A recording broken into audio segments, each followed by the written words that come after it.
Inilah pendidikan para ulama. Pendidikan itu bukan cuma di kitab. Kita dapat mengambil pelajaran dari guru-guru kita yang tidak dari kitab, kadang lebih banyak dan lebih mengena daripada yang kita pelajari di kitab. Bagaimana akhlak mereka, bagaimana zuhudnya mereka. Diperdengarkan kisah-kisah ini. Udhkuru mahasina mautakum, kata Rasulullah, ceritakan. Dan acara haul menjadi implementasi pelaksanaan hadis tersebut.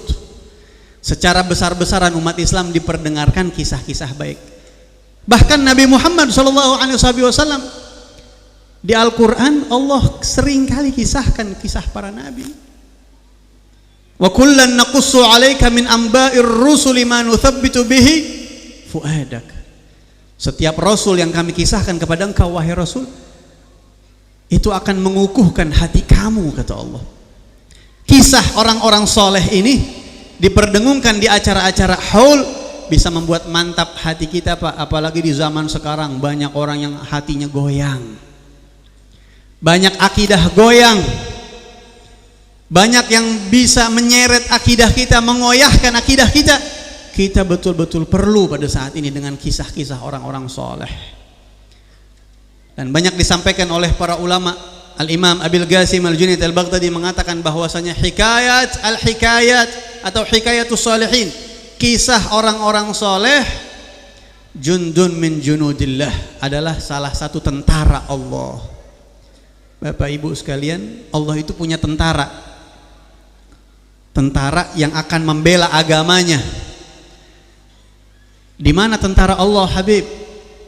Kira-kira pakai seragam enggak tentara Allah? Wa ma ya'lamu junuda rabbika illa hu. Tidak ada yang tahu tentara Allah kecuali Allah. Kadang-kadang tentara Allah itu berupa sesuatu yang tidak terlihat oleh kasat mata. Seperti apa? Menurut Al-Imam Abil Qasim Al-Junaid Ra'sut Taifah, penggagas ilmu tasawuf, beliau mengatakan salah satu tentara Allah adalah kisah orang-orang soleh. Ini yang ditakuti oleh syaitan. Karena setan akan berhadapan dengan tentara Allah di acara-acara seperti ini.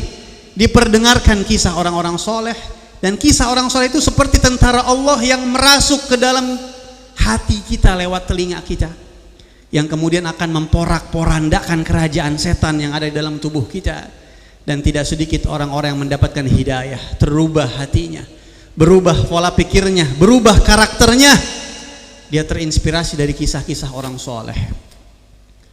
Itu pendengaran kita. Di acara haul bukan cuma diperdengarkan kisah orang-orang soleh, tapi kita juga dihadirkan, diperlihatkan, bisa menyaksikan orang-orang soleh di sini. Tidak mungkin di sini tidak ada orang soleh, Pak. Tidak mungkin. Kita yakin di sini salah satu yang hadir. Bukan satu dua, insya Allah ada aulia Allah di sini, yang doanya tidak akan ditolak oleh Allah Subhanahu Wa Taala. Yakin.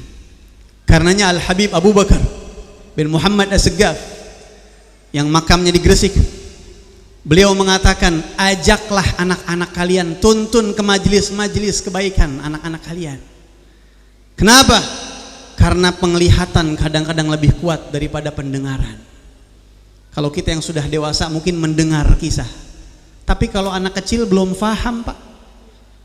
Kisah-kisah orang soleh, manaqib mereka mungkin tidak nyambung, mata mereka berfungsi. Ketika mereka hadir di sini, Habib Abu Bakar Segaf Gresik mengatakan, anak-anak kecil itu akan melihat, menyaksikan bagaimana orang yang berilmu dimuliakan, bagaimana orang yang soleh dijunjung, bagaimana ulama dihormati, bagaimana ahlul bait dimuliakan. Itu akan terekam di otak dia sampai dia meninggal dunia. Ini adalah salah satu metode pendidikan salafus soleh yang diajarkan oleh Al Habib Abu Bakar Segaf Gresik. Ajak anak-anak kalian, ajak, bilang, ikut bapak ke acara, nanti jangan berisik, diam ya, pulang beli mainan. Kalau perlu kita tambahin, lihat itu Habib Fulan, alim tuh, lihat itu Kiai Fulan, itu orang yang belajar ilmunya Nabi Muhammad, begitu. Itu orang belajar sama seorang Habib Fulan, sama Syekh Fulan, begitu jadinya. Orang di masa kecil ditanamkan itu, Pak, nggak bakal hilang sampai meninggal dunia, Pak. Ini adalah pendidikan yang sangat kuat. Ini salah satu manfaat diadakannya haul.